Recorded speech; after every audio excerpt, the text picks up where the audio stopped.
Hello நண்பர்களே, இன்றைக்கி நம்ம எண்ட்லெஸ் யூனிட்டி சேனலில் ஒரு புது சீரீஸை தான் பார்க்க போகிறோம். அதுதான் க்ராஷெட் சீரீஸ். இந்த சீரீஸில் டிஃப்ரெண்ட் பேட்டர்ன்ஸை எப்படி க்ராஷே பண்ணுறது, அதிலிருந்து என்ன மாதிரியான பொருட்கள் எல்லாம் செய்யலாம் அப்படிங்கிறது தான் பார்க்க போகிறோம்.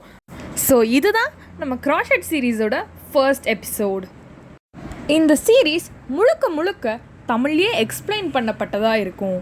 ஸோ தட் தமிழில் க்ராஷே எப்படி பண்ணுறது அப்படின்னு கற்றுக்கணும்னு நினைக்கிறவங்களுக்கு இந்த வீடியோ மிகவும் பயனுள்ளதாக இருக்கும். இப்போ நம்ம முதல்ல க்ராஷெட் பண்ணுறதுக்கு என்ன பொருட்கள் எல்லாம் தேவை அப்படிங்கிறத பார்க்கலாம். ஆஸ் அ பிகினர் உங்களுக்கு 2 பொருட்கள் தேவைப்படும். முதல்ல வுல்லன் த்ரெட் ஆர் யான். உங்களுக்கு யான் கிடச்சிச்சின்னா அதுதான் ப்ரிஃபரபிள். சப்போஸ் உங்களுக்கு யான் ஈஸியாக கிடைக்கல அப்படிங்கிற பட்சத்தில் நீங்கள் வுல்லன் த்ரெட்டை ப்ரிஃபர் பண்ணலாம். வுல்லன் த்ரெட் கூட யானோட ஒரு வெரைட்டி தான். அடுத்து நம்ம யூஸ் பண்ணுற த்ரெட்டுக்கு ஏற்ற ஒரு க்ராஷே ஹூக். ஸோ இப்போ நீங்கள் நார்மலாக லோக்கல் ஷாப்ஸில் கிடைக்கிற வுல்லன் த்ரெட் பயன்படுத்துகிறீங்க அப்படின்னா க்ராஷே ஹூக் நம்பர் 11mm நீங்கள் பயன்படுத்திக்கலாம். நம்ம யூஸ் பண்ணுற த்ரெட்டுக்கு ஏற்ற மாதிரி ஹூக் சைஸ் நம்பரும் மாற வேண்டியது இருக்கும். யானுக்கு ஏற்ற ஹூக்கை இந்த டேபிள் மூலியமாக நீங்கள் செலக்ட் பண்ணி பயன்படுத்திக்கலாம்.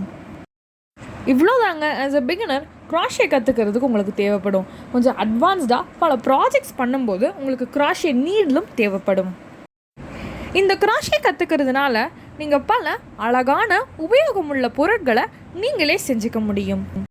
ஸோ இந்த வீடியோ உங்களுக்கு கண்டிப்பாக பயனுள்ளதாக இருக்கும்னு நான் நம்புகிறேன். இந்த வீடியோவை முடிக்கிறதுக்கு முன்னாடி நம்ம EU ஃபேம் பண்ண ஒரு அச்சீவ்மெண்ட்டை உங்கள்கிட்ட ஷேர் பண்ண நாங்கள் விரும்புகிறோம். நம்ம சேனலோட அபவுட் பேஜுக்கு more than 5000 வியூஸ் வந்திருக்கு. இது சப்ஸ்கிரைபர்ஸ் அண்ட் வியூவர்ஸ் ஆகிய உங்களால் மட்டும்தான் சாத்தியம். ஸோ உங்களுக்கு பெரிய தேங்க்ஸ். இதே போல் நம்ம எண்ட்லெஸ் யூனிட்டி சேனலை like, shares, comments and subscriptions மூலயமா சப்போர்ட் பண்ணுங்கள். தேங்க்ஸ் ஃபார் வாட்சிங். நன்றி.